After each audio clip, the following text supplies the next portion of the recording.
हस्तिनापुर के प्रासादों में जब गांधार की राजकुमारी गांधारी ने पहली बार कदम रखा था तो उनके मन में भविष्य के प्रति एक स्पष्ट चित्र था। लेकिन नियति ने उनके लिए कुछ और ही बुन रखा था। जब उन्हें ज्ञात हुआ कि उनके पति धृतराष्ट्र जन्मांध हैं तो उन्होंने क्षण भर की भी देरी नहीं की। अपनी रेशमी पट्टी आंखों पर बांधते हुए उन्होंने न केवल दृश्य जगत का त्याग किया बल्कि अपनी इंद्रियों को एक ऐसी तपस्या में झोंक दिया जिसकी चमक से स्वयं काल भी भयभीत था। समय बीतता गया। हस्तिनापुर के गलियारों में सन्नाटा था क्योंकि कुरु वंश का भविष्य अभी भी अधर में लटका था। एक बार महर्षि वेदव्यास हस्तिनापुर पधारे। गांधारी ने उनकी ऐसी सेवा की जैसी न किसी पुत्रवधू ने की थी और न किसी शिष्या ने। उनकी सेवा और त्याग से प्रसन्न होकर व्यास ने उन्हें आशीर्वाद मांगने को कहा। गांधारी की केवल एक ही इच्छा थी, शक्तिशाली कुरु वंश को अक्षुण्ण बनाए रखना। उन्होंने मांगा, हे ऋषिवर, मुझे 100 पुत्रों का वरदान दें जो बल, बुद्धि और शौर्य में अतुलनीय हो। व्यास ने तथास्तु कहा, लेकिन उनकी आंखों में एक धुंधली सी चेतावनी थी जिसे गांधारी उस समय पढ़ नहीं पाई। कुछ समय पश्चात गांधारी गर्भवती हुई। पूरे हस्तिनापुर में हर्ष की लहर दौड़ गई, लेकिन ये हर्ष शीघ्र ही व्याकुलता में बदल गया। 9 मास बीत गए, 10 मास बीत गए, पर बालक का जन्म नहीं हुआ। 1 वर्ष बीता और फिर दूसरा वर्ष भी आधा बीत गया। गांधारी का उदर किसी पाषाण की भांति भारी और कठोर हो चुका था। उनके शरीर के भीतर एक असहनीय ताप और हलचल रहती थी, मानो 100 ज्वालामुखियां एक साथ फटने की प्रतीक्षा कर रही हो। वह न सो पाती थी, न चैन से बैठ पाती थी। आंखों पर पट्टी होने के कारण उनका आंतरिक संसार और भी भयानक हो गया था। उन्हें अपने भीतर किसी अंधेरे भविष्य की पदचाप सुनाई देती थी। इसी बीच कुंती के पुत्र के जन्म का समाचार गांधारी के कानों में पड़ा।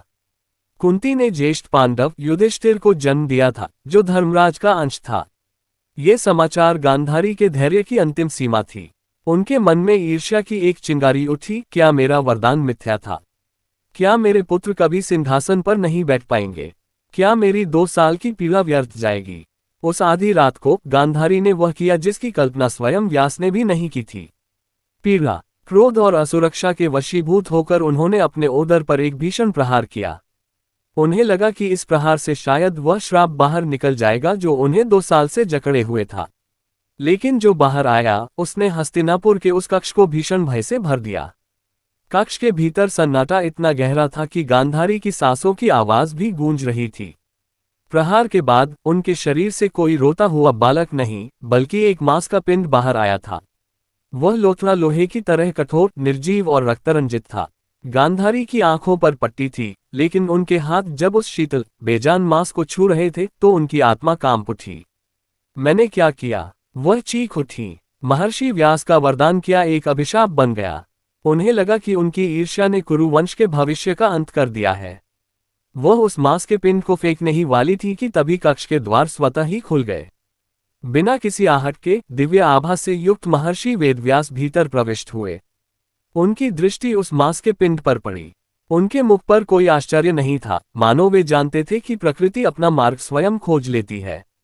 रुको, गांधारी, व्यास की गंभीर वाणी ने कक्ष को गुंजायमान कर दिया। प्रकृति कभी हार नहीं मानती, वह केवल रूप बदलती है। मेरा वरदान मिथ्या नहीं हो सकता। ये जो तुम्हारे सामने है यह मृत्यु नहीं बल्कि 100 जीवनों का बीज है। व्यास ने उस मांस के पिंड को उठाया। उन्होंने अपनी दिव्य दृष्टि से देखा कि वह एक साधारण कोशिका पुंज नहीं था, बल्कि उसमें 100 से अधिक प्राणों की संभावना छिपी थी। उन्होंने तुरंत आदेश दिया कि महल के सबसे सुरक्षित और ठंडे तलघर में 101 घी से भरे मटके तैयार किए जाएं। यही वह क्षण था जहां पौराणिक कथा और विज्ञान के बीच की रेखा धुंधली हो जाती है। व्यास ने उस मांस के पिंड को ठंडे जल से सींचा। जैसे ही शीतल जल का स्पर्श हुआ, वो कठोर पिंड कोमल होने लगा।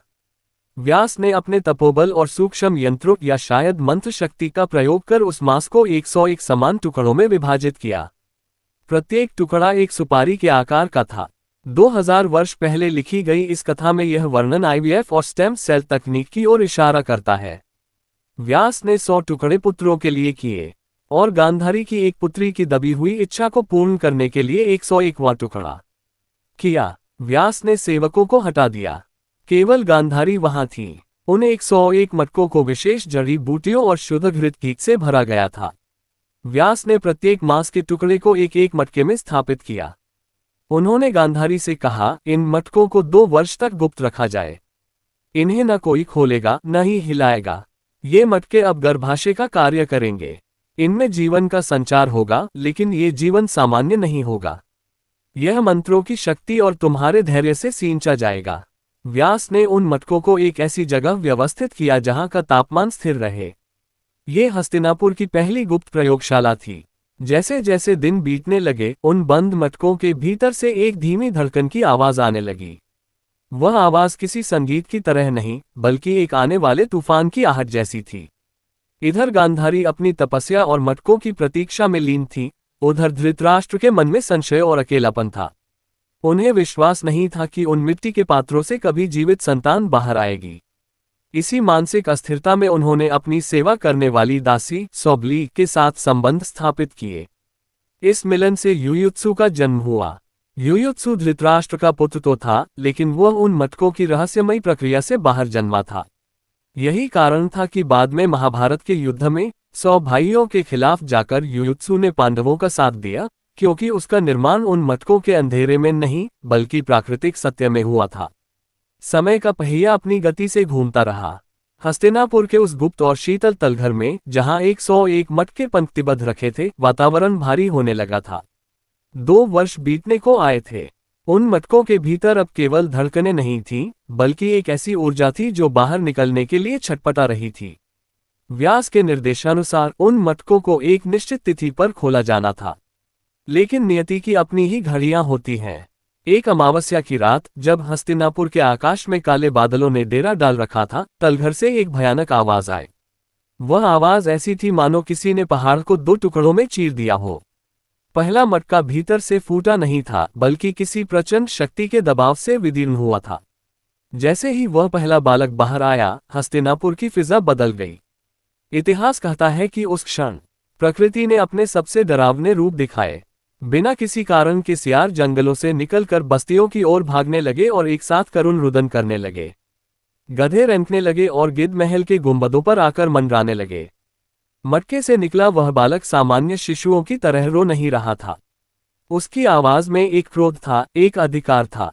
वह बालक था दुर्योधन। विदुर की चेतावनी और धृतराष्ट्र का मोह दुर्योधन के जन्म के समय हुए इन अपशकुनों को देखकर पितामह भीष्म और महापंडित विदुर के माथे पर चिंता की लकीरें खींच गईं। विदुर, जो नीति शास्त्र के प्रकांड विद्वान थे, तुरंत धृतराष्ट्र के पास पहुंचे। विदुर ने कांपते स्वर में कहा, महाराज, यह बालक कुल के विनाश का कारण बनेगा। इसके जन्म पर प्रकृति विलाप कर रही है। शास्त्र कहते हैं कि यदि कुल की रक्षा के लिए एक व्यक्ति का त्याग करना पड़े तो कर देना चाहिए। इस बालक का त्याग कर दीजिए, अन्यथा ये हस्तिनापुर को राख कर देगा। धृतराष्ट्र, जो वर्षों की प्रतीक्षा के बाद पिता बने थे, अपनी अंधेरी आंखों से वह विनाश नहीं देख पाए जो विदुर को स्पष्ट दिख रहा था। उन्होंने पुत्र मोह में विदुर की सलाह को ठुकरा दिया।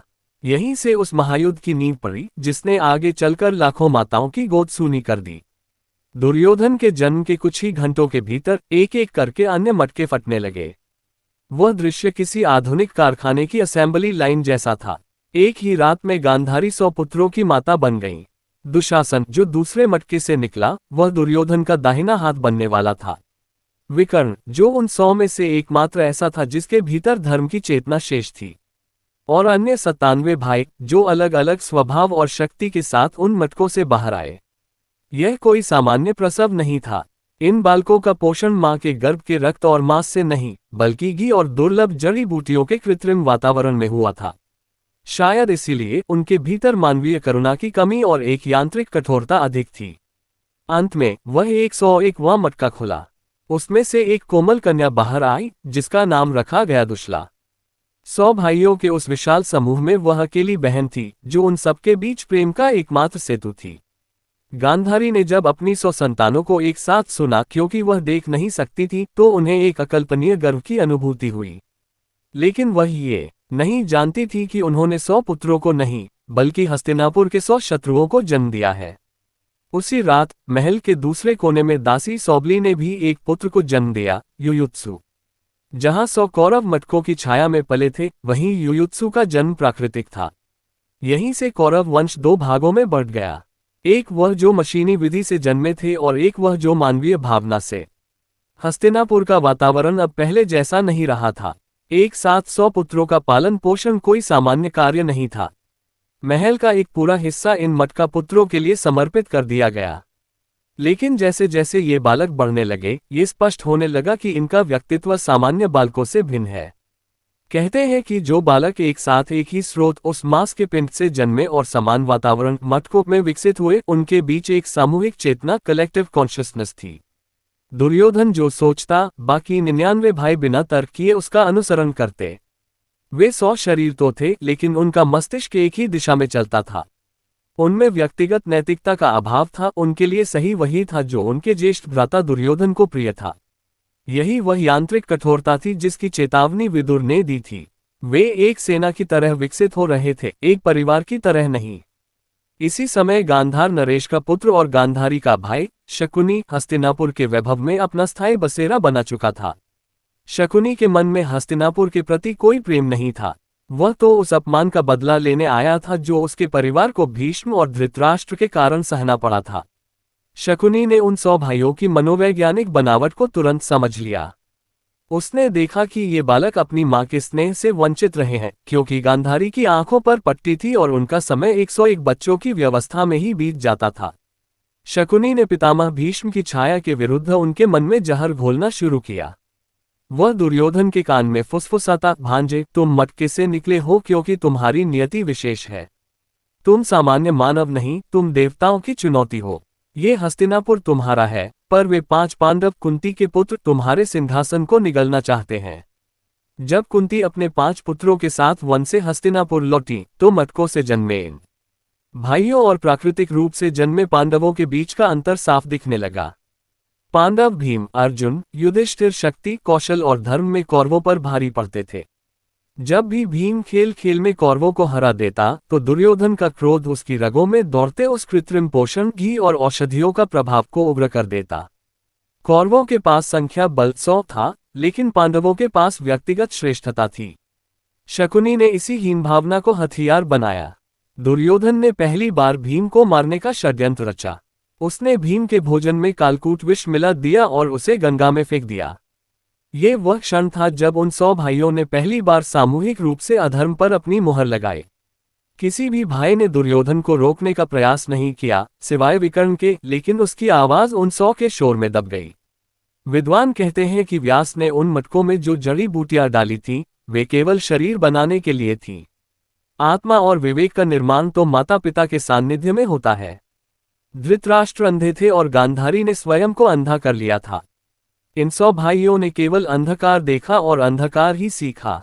वे हस्तिनापुर की उस प्रयोगशाला के उत्पाद थे जहां तकनीक तो थी, पर संस्कार लुप्त थे। शकुनी अक्सर उन मटकों के कक्ष में जाता और मुस्कुराता। वह जानता था कि ये 100 दीपक हस्तिनापुर को रोशनी नहीं देंगे, बल्कि उसे जलाकर भस्म कर देंगे। हस्तिनापुर के उस गुप्त तलघर से शुरू हुई यात्रा अब कुरुक्षेत्र के रक्तरंजित मैदान तक पहुंच चुकी थी।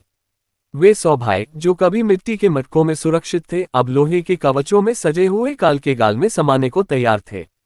शकुनी का बोया हुआ विष का वृक्ष अब फल दे रहा था, और वे फल थे मृत्यु। युद्ध अपने अंतिम चरण में था। एक एक करके गांधारी के 99 पुत्र भीम की गदा के प्रहार से धराशायी हो चुके थे।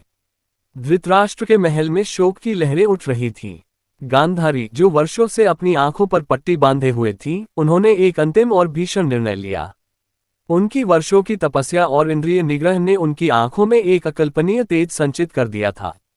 उन्होंने दुर्योधन को संदेश भिजवाया, पुत्र, आज तुम नग्न अवस्था में मेरे सम्मुख आओ। मैं अपनी पट्टी खोलकर तुम्हें देखूंगी। मेरी दृष्टि जहां जहां तुम्हारे शरीर पर पड़ेगी, वह अंग वज्र के समान अभेद्य हो जाएगा। ये गांधारी का अपने पुत्र को बचाने का दिव्य कवच था। वह मटके की उस अधूरी प्रक्रिया को अपनी तपस्या से पूर्ण करना चाहती थी। दुर्योधन अपनी माता के पास जा रहा था, तभी मार्ग में उसे भगवान श्री कृष्ण मिले। कृष्ण ने अपनी चिर परिचित मुस्कान के साथ उसे टोका, दुर्योधन, अपनी ही माता के समक्ष इस अवस्था में जाना क्या तुम्हें शोभा देता है? क्या तुम अब भी वही बालक हो जो मटके से निकला था? लज्जा के वशीभूत होकर दुर्योधन ने अपनी जंघाओं पर पत्तों का घेरा बांध लिया। जब गांधारी ने अपनी आंखों की पट्टी खोली तो उनकी आंखों से निकलने वाली उस प्रचंड ऊर्जा ने दुर्योधन के पूरे शरीर को पत्थर जैसा कठोर बना दिया, सिवाय उसकी जंघाओं के। गांधारी ने जब ये देखा तो वह फूट फूट कर रो पड़ी। पुत्र, तुमने स्वयं ही अपनी मृत्यु का द्वार खुला छोड़ दिया। जिस शरीर को व्यास ने मटके में गढ़ा था और गांधारी ने अपनी दृष्टि से सींचा था, उसमें एक मानवीय चूक रह गई थी। कुरुक्षेत्र के 18वें दिन भीम और दुर्योधन के बीच अंतिम गदा युद्ध हुआ। भीम ने कृष्ण के इशारे पर दुर्योधन की उसी कच्ची जंघा पर प्रहार किया। जैसे ही दुर्योधन गिरा, गांधारी के 100 पुत्रों का वह अध्याय समाप्त हो गया जो वर्षों पहले एक मांस के लोथड़े से शुरू हुआ था। कौरवों की मृत्यु सामान्य मनुष्यों जैसी नहीं थी। वे एक एक करके वैसे ही टूटते गए जैसे मिट्टी के मटके पत्थर की चोट से टूट जाते हैं। गांधारी के 100 पुत्रों की यह कहानी आज के युग के लिए एक बड़ी चेतावनी और रहस्य है। व्यास की वह विधि जिसे हम मटका तकनीक कहते हैं, वह असल में एक्टोजेनेसिस, शरीर के बाहर भ्रूण का विकास की ओर संकेत करती है। ये कहानी हमें बताती है कि प्राचीन भारत में कोशिका विज्ञान, सेल साइंस कितना उन्नत था। ये कहानी स्पष्ट करती है कि केवल तकनीक या विज्ञान से श्रेष्ठ संतान पैदा नहीं की जा सकती। बिना संस्कार, बिना माता के गर्भ की ऊष्मा और बिना पिता के सही मार्गदर्शन के विज्ञान केवल विनाशक ही पैदा करेगा। वे 100 मटके केवल पात्र नहीं थे, वे मनुष्य की महत्वाकांक्षा के प्रतीक थे। जब महत्वाकांक्षा धर्म से ऊपर निकल जाती है तो अंततः उसे कुरुक्षेत्र की धूल में ही मिलना पड़ता है। गांधारी ने अंत में अपनी आंखों की पट्टी फिर से बांध ली, लेकिन इस बार पुत्रों के मोह में नहीं, बल्कि उस सत्य को स्वीकार करने के लिए कि जहां धर्म है वहीं विजय है। अगर आपको यह वीडियो अच्छा लगा हो तो लाइक और सब्सक्राइब करें और अपने दोस्तों को शेयर करते हुए एक अच्छा सा कमेंट भी अवश्य करें। धन्यवाद।